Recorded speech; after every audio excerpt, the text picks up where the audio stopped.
Gempa berkekuatan magnitudo 1,9 terjadi di barat daya Parigi Motong, Sulteng. Gempa bumi dengan kekuatan magnitudo 1,9 terjadi di wilayah barat daya Parigi Motong, Sulawesi Tengah, Sulteng, pada Rabu, 4 September 2024, pukul 9.40 waktu Indonesia Barat. Menurut informasi yang dirilis oleh Badan Meteorologi, Klimatologi, dan Geofisika, BMKG, pusat gempa terletak pada koordinat 0,36 derajat lintang utara dan 120,04 derajat bujur timur. Pusat gempa berada di darat, sekitar 88 km barat daya dari Parigi Motong, dengan kedalaman 52 km.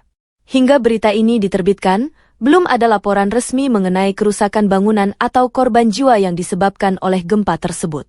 BMKG menekankan bahwa informasi ini dipublikasikan dengan mengutamakan kecepatan, sehingga data yang ada masih dapat berubah seiring dengan perkembangan data yang lebih akurat.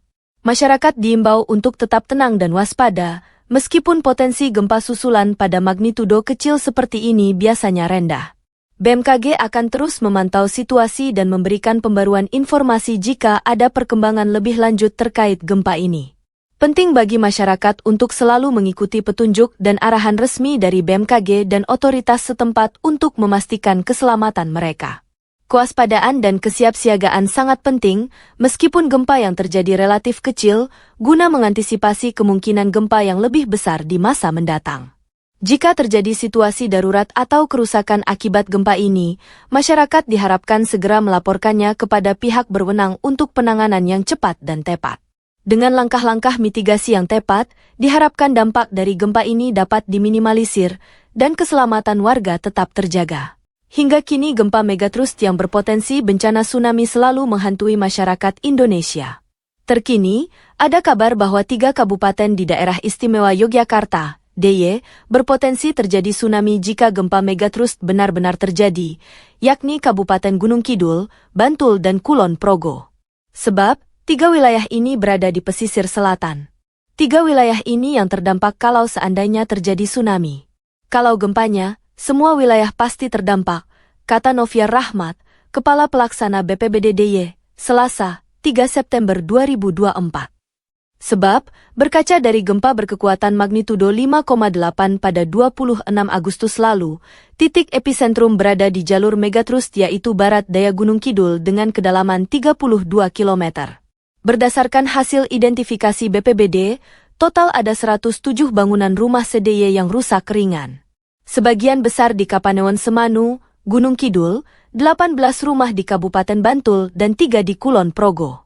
Noviar menyebut, pihaknya tidak perlu mengeluarkan surat edaran terkait ancaman megatrust seperti yang dikeluarkan oleh pemerintah Provinsi Jawa Tengah. Adapun, yang perlu diperkuat mengenai upaya dalam menghadapi ancaman ini khususnya masyarakat di pesisir pantai. Kesiapsiagaan mulai dari simulasi, jalur evakuasi dan titik kumpul serta penyiapkan tas bencana.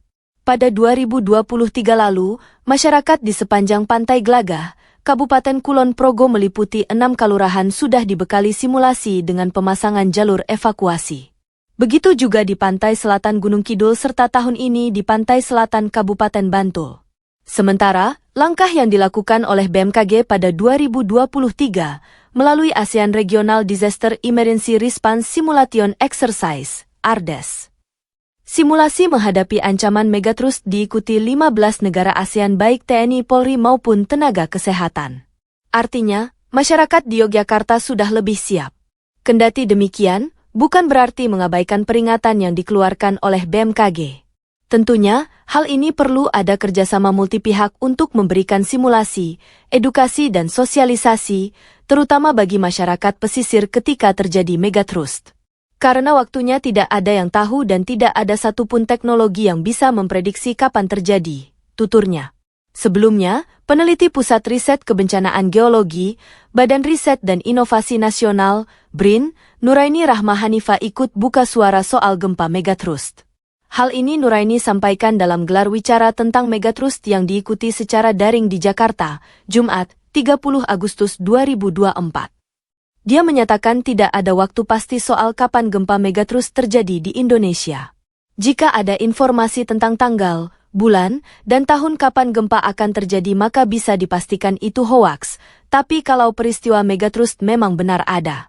Bisa terjadi, kapan? Mau 5 menit lagi, 100 tahun lagi, itu bisa terjadi, tuturnya. Meskipun belum dapat diprediksi secara spesifik, Nuraini memaparkan bencana gempa besar seperti megatrust bisa terjadi lagi di waktu yang akan datang, karena bencana tersebut pernah ada di wilayah Indonesia sejak zaman dahulu.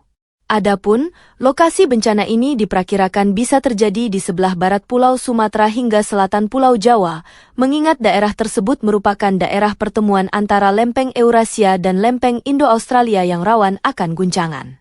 Nuraini juga memaparkan adanya siklus tertentu pada gempa-gempa besar, seperti gempa megatrust. Dia menyebut semakin besar gempanya, maka akan semakin lama juga siklusnya. Menurut dia, gempa besar yang melanda Aceh yang terjadi pada 2004 yang lalu memiliki siklus hingga 600 tahun sekali. Meski demikian, siklus tersebut hanya berlaku di titik gempa yang sama, sehingga masing-masing titik memiliki siklus gempanya masing-masing. Pergerakan lempeng itu bisa kita ukur, besar energi juga, tapi bagaimana caranya dilepaskan kita gak tahu. Jadi bisa saja dilepaskan seperti gempa Pangandaran yang kekuatannya kecil-kecil, bisa juga besar seperti gempa Aceh, ujarnya. Nuraini melanjutkan, masing-masing tempat juga memiliki pergeseran. Sebagaimana Pulau Jawa yang memiliki potensi pergeseran lempeng bumi rata-rata sebesar 6 cm per tahun, dengan siklus gempa yang diperkirakan terjadi setiap 400-600 tahun sekali, serta potensi pergeseran lempeng yang bisa dikeluarkan secara bertahap maupun secara sporadis. Kalau 400 tahun dikali 6 cm maka 24 M-nya, kalau 24 M itu dia mau gerak sekaligus, kita sudah menghitung kita mendapatkan angka. Potensi gempa pada skala 8,8 magnitudo, itu kalau satu segmen Selat Sunda. Tapi kalau satu segmen Pulau Jawa, maka dia berada pada 9 magnitudo, mirip seperti gempa Aceh dan Jepang, ungkapnya.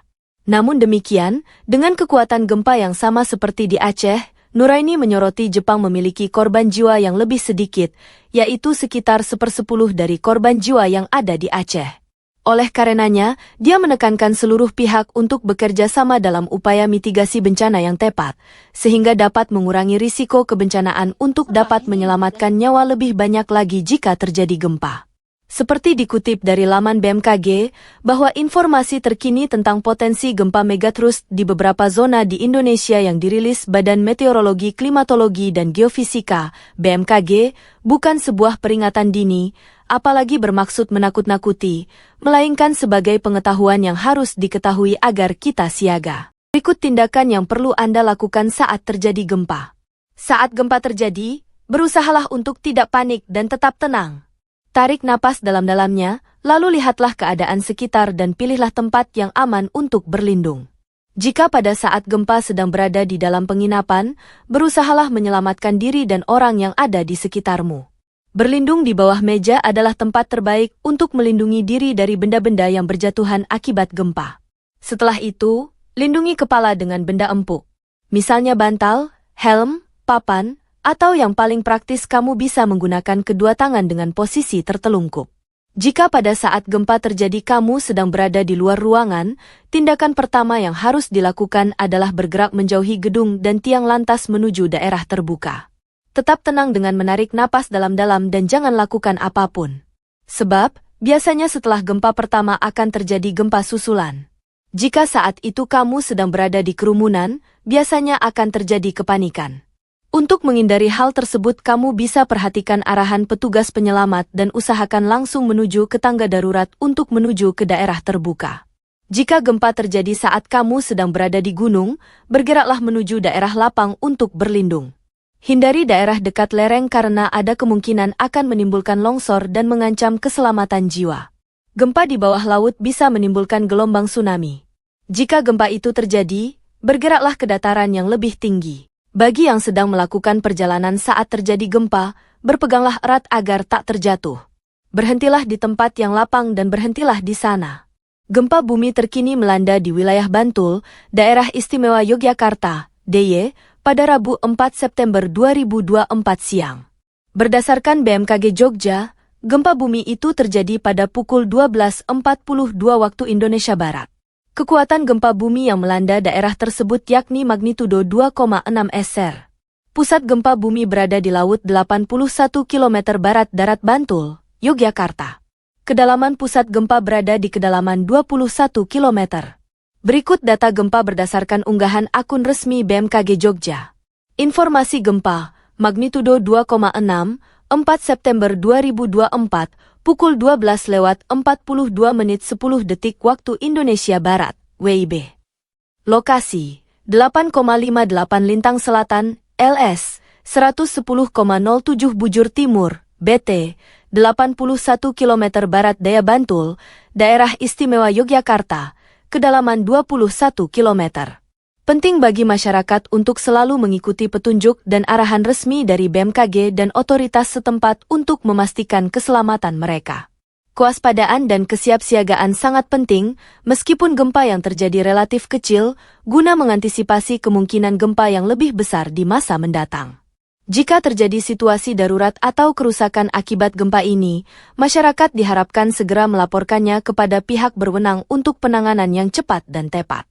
Dengan langkah-langkah mitigasi yang tepat, diharapkan dampak dari gempa ini dapat diminimalisir dan keselamatan warga tetap terjaga. Berdasarkan skala MMI yang dikutip dari laman BMKG, berikut info MMI yang dapat dipelajari. 1 MMI. Getaran gempa tidak dapat dirasakan kecuali dalam keadaan luar biasa oleh beberapa orang. 2 MMI. Getaran atau goncangan gempa dirasakan oleh beberapa orang, benda-benda ringan yang digantung seperti lampu gantung bergoyang. 3 MMI. Getaran gempa dirasakan nyata dalam rumah. Getaran terasa seakan-akan ada naik di dalam truk yang berjalan. 4 MMI. Pada saat siang hari dapat dirasakan oleh orang banyak di dalam rumah, di luar rumah oleh beberapa orang, gerabah pecah, jendela pintu bergoyang hingga berderik dan dinding berbunyi. 5 MMI. Getaran gempa bumi dapat dirasakan oleh hampir semua orang, orang-orang berlarian, gerabah pecah, barang-barang terpelanting, tiang-tiang dan benda besar tampak bergoyang, bandul lonceng dapat berhenti. 6 MMI. Getaran gempa bumi dirasakan oleh semua orang. Kebanyakan orang terkejut dan lari keluar, plester dinding jatuh dan cerobong asap di pabrik rusak, kerusakan ringan. 7 MMI. Semua orang di rumah keluar. Kerusakan ringan pada rumah dengan bangunan dan konstruksi yang baik. Sedangkan pada bangunan dengan konstruksi kurang baik terjadi retakan bahkan hancur, cerobong asap pecah. Dan getaran dapat dirasakan oleh orang yang sedang naik kendaraan. 8 MMI. Kerusakan ringan pada bangunan dengan konstruksi kuat. Keretakan pada bangunan dengan konstruksi kurang baik, dinding terlepas dari rangka rumah, cerobong asap pabrik dan monumen roboh, air berubah keruh. 9 MMI. Kerusakan pada bangunan dengan konstruksi kuat, rangka rumah menjadi tidak lurus, banyak terjadi keretakan. Rumah tampak bergeser dari pondasi awal. Pipi-pipa dalam rumah putus. 10 MMI. Bangunan dari kayu yang kuat rusak, rangka rumah lepas dari pondamennya, tanah terbelah rel melengkung, tanah longsor di tiap-tiap sungai dan di tanah-tanah yang curam. 11 MMI. Bangunan-bangunan yang sedikit yang masih berdiri. Jembatan rusak, terjadi lembah. Pipa dalam tanah tidak dapat terpakai sama sekali, tanah terbelah, rel sangat melengkung. 12 MMI. Hancur total, gelombang tampak pada permukaan tanah. Pemandangan berubah gelap, benda-benda terlempar ke udara.